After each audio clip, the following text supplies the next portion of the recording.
ମୋ ଜଣେ ସାଙ୍ଗ ମୋତେ କଲ୍ କରିଥିଲା। ବହୁତ ମନ ଦୁଃଖ କରିକି ସେ ମୋତେ କହିଲା ଯେ ଦୁନିଆରେ ଏମିତି ଜଣେ କେହି ନାହିଁ ଯିଏ ତାକୁ ଭଲ ପାଇବ, ତା କେୟାର ନେବ, ତା ଖୁସି କ'ଣ ସେଥିପାଇଁ ସେ କାମ କରିବ। ମୁଁ ତାକୁ କହିଲି,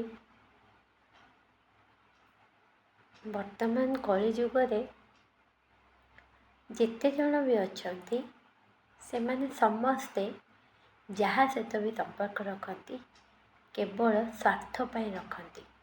ପ୍ରତିଟି ସମ୍ପର୍କରେ ସ୍ୱାର୍ଥ ଅଛି। ଆଜିକାଲି ତ ମା ପୁଅ ସମ୍ପର୍କରେ ବି ସ୍ୱାର୍ଥ ଅଛି। ଯେତେବେଳେ ଛୋଟ ଶିଶୁ ଥାଏ ସେତେବେଳେ ଭୋକ ଲାଗିଲେ ନ କାନ୍ଦେ, ଠିକ୍ ସେଇ ସମୟ ପର୍ଯ୍ୟନ୍ତ ମା ଖାଇବା ପାଇଁ ବି ଦିଏନି। ଆଉ ସେଇ ମାଟି ମଧ୍ୟ ଯେଉଁ ପୁଅ ବା ଯେଉଁ ଝିଅ ଅଧିକା ଇନକମ୍ କରନ୍ତି, ଅଧିକା ଟଙ୍କା ଦିଅନ୍ତି, ସେମାନଙ୍କ କଥା ହିଁ କୁହେ।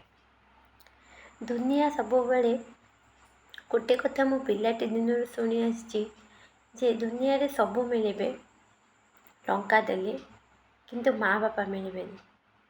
କିନ୍ତୁ ଏମିତି କିଛି ମା ବାପାଙ୍କୁ ମୁଁ ଦେଖିଛି ଯେଉଁମାନେ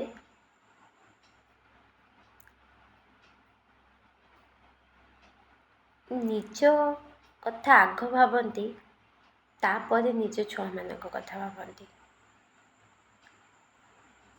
ମୁଁ ମୋତେ ସେଇ ସାଙ୍ଗଟିକୁ କହିଲି, ପୁରା ଦୁନିଆରେ କେହି କାହାକୁ ଭଲ ପାଆନ୍ତିନି, ଆଉ କେହି କାହା ପାଖରେ ନିଜର କିଛି ସ୍ୱାର୍ଥ ନଥିଲେ କଥା ହୁଅନ୍ତିନି। ଯିଏ ଯାହା ସହିତ ବି ସମ୍ପର୍କ ରଖିଛି, ସେ ଯେଉଁ ପ୍ରକାର ସମ୍ପର୍କ ହଉ, କେବଳ ସ୍ୱାର୍ଥ ପାଇଁ ହିଁ ଥାଏ। କେହି କାହାକୁ ଭଲ ପାଆନ୍ତିନି। ଭଲ ପାଇବାଟା କେବଳ ଉପରେ ଥାଏ ଆଉ ଲୋକ ଦେଖାଣିଆ ଥାଏ। ଯେଉଁଠି ସ୍ୱାର୍ଥ ଥାଏ ସେଇଠି ହିଁ ଭଲ ପାଇବା ଥାଏ। ନା କ'ଣ? ଏଇଟା ମୋ ଚିନ୍ତାଧାରା। ଆପଣମାନଙ୍କ ଚିନ୍ତାଧାରା କ'ଣ? କମେଣ୍ଟ କରିବେ।